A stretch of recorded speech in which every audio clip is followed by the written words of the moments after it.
अस्सलाम वालेकुम friends, welcome back to Top Smarties. Drama serial Mahanoor. माँ की बात मानते मानते जैन यहाँ तक तो पहुँच गया, लेकिन यहाँ से आगे का सफ़र उसके बस में नहीं।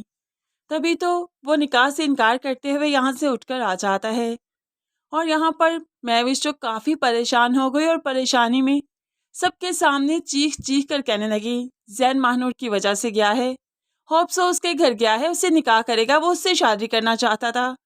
अब यहाँ पर सबके सामने राज खुल गया। महविश तो पागल किसी हो गई। दिलावर साहिब अपनी बेटी को देखकर तड़प जाते हैं, अपनी बेटी को संभालने की कोशिश करते हैं, लेकिन महविश को आज कोई नहीं संभाल सकता। वो जैसे तैसे ये शादी करना चाहती है।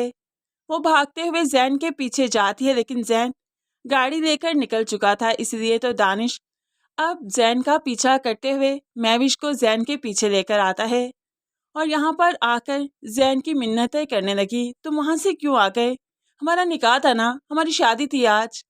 तो जैन भी कह देता है, मैं कैसे तुमसे शादी कर लूँ जबकि मेरे दिल में तुम नहीं बसती। महानूर से मोहब्बत करता हूँ मैं, उससे ही शादी करूँगा। मैंने मम्मा को बहुत बार इनकार किया, लेकिन उन्होंने मेरी बात नहीं मानी, नहीं सुनी। लेकिन मैं ये निकाह नहीं कर सकता, ये मेरे बस में नहीं। मैं भी जैन का हाथ खींचते हुए कहने लगी, बस निकाह कर लो, मोहब्बत की बात नहीं कर रही मैं। मोहब्बत तुम जिससे भी करो, बस मेरे नाम से मंसूब हो जाओ। तो जैन अपना हाथ झटक कर छुड़वा देता है, तुम पागल तो नहीं हो गई? किस तरह तुमसे शादी कर लूं जब तुम्हें चाहता ही नहीं, तुमसे मोहब्बत नहीं करता। तो अब मैविश दीवाना वार कहने लगी, मोहब्बत करना जैसे तुम्हारे बस में नहीं, तुमसे नफरत करना मेरे बस में भी नहीं। मैं क्या करूं? जिस स्टेज पर तुम खड़े हो वहीं पर तो मैं भी खड़ी हूँ। अब यहाँ पर महविश की मोहब्बत देखकर जैन भी हैरान है। दूसरी तरफ अलीज़े ने अब महानूर को कॉल करके बता दिया कि ये शादी रुक गई है और महविश ने तुम्हारा नाम लिया है सबके सामने, जिस पर महानूर काफ़ी परेशान है। अपनी माँ के सामने कहने लगी, उसने मेरा नाम लिया है, पता नहीं अब क्या ही होगा।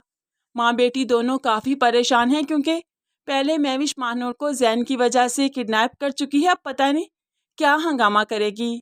वैसे एक बात सोचने वाली है, महानूर तो अपनी सिम तोड़ चुकी थी, मोबाइल से निकाल चुकी थी, तो फिर अलीज़े ने महानूर से कांटेक्ट आहर कैसे ही किया। आज तो मुनीसा बेगम को भी मौका मिल गया मदीहा बेगम की इंसल्ट करने का। तो ये तरबियत की आपने अपने बेटे की, सबकी इज्जतों का जनाजा निकाल कर चला गया। अगर शादी नहीं करनी थी तो यहाँ तक बुलाने की ज़रूरत ही क्या थी? क्या आप पहले नहीं बता सकती थी कि आपका बेटा महविश में इंटरेस्टेड ही नहीं? इतना सब कुछ हंगामा करने की आहर ज़रूरत ही क्या थी? ये तमाशा क्यों किया आपने? अब मदीहा बेगम मजबूर है कि मुनीसा की बस बातें सुनती जाए, क्योंकि बेटे ने जो कुछ किया है उसके बाद वो क्या ही जवाब दे। है यहाँ पर मुनीसा ने अपने दिल की भरास खूब अच्छे से निकाली। दिलावर साहिब जो कि अपनी बेटी की खुशी हर हाल में चाहते हैं, इसीलिए तो वो चाहते हैं महानूर के घर जाएं और वहाँ पर जैन जो गया है तो उसको वापस लेकर आएं, क्योंकि महविश ने सबके सामने यही कहा कि जैन महानूर की तरफ गया है। लेकिन ताज्जुब तो फिर ये हुआ कि दिलावर साहिब को महानूर के घर का एड्रेस कैसे मालूम हुआ, क्योंकि इन्हें तो मालूम ही नहीं था। खैर यहाँ पर आए तो सबसे पहले आसिया ने ही दरवाज़ा खोला। आसिया से रूबरू सामना हुआ तो यहाँ पर माजी एक बार फिर से इनके सामने आ खड़ा हुआ। वैसे तो दिलावर साहिब पहले आसिया को मिलाद में देख चुके थे, लेकिन यहाँ पर वो फिर क्यों आए जबकि वो जानते थे कि यहाँ बहुत से सवाल उनके मुंतज़िर होंगे, उनका माजी उनके सामने आ खड़ा होगा, क्योंकि दिलावर साहिब इस हकीकत से अवेयर हैं कि महानूर उनकी बेटी है, आसिया के साथ रहती है। और फिर ऐसे में दिलावर साहिब का यहाँ पर आना, क्या वो महविश के बारे में बताने आए हैं आसिया को? क्या महानूर को अपनी मोहब्बत से दस्तबरदार होने का कहने आए हैं, क्योंकि उसकी बहन बहुत चाहती है जैन को? आहर क्या मामलात होने वाले हैं? ड्रामे में बहुत बड़ा ट्विस्ट आ चुका है। क्या दिलावर साहिब महानूर बेटी का साथ देंगे कि सारी उम्र जिन्होंने उसको पूछा ही नहीं और आज खुशियों का वक्त आया तो क्या खुशियां उसकी झोली में डालेंगे, या फिर से खुदगर्जी दिखाते हुए महविश का ही साथ देंगे? ये सब कुछ देखना काफ़ी इंटरेस्टिंग है।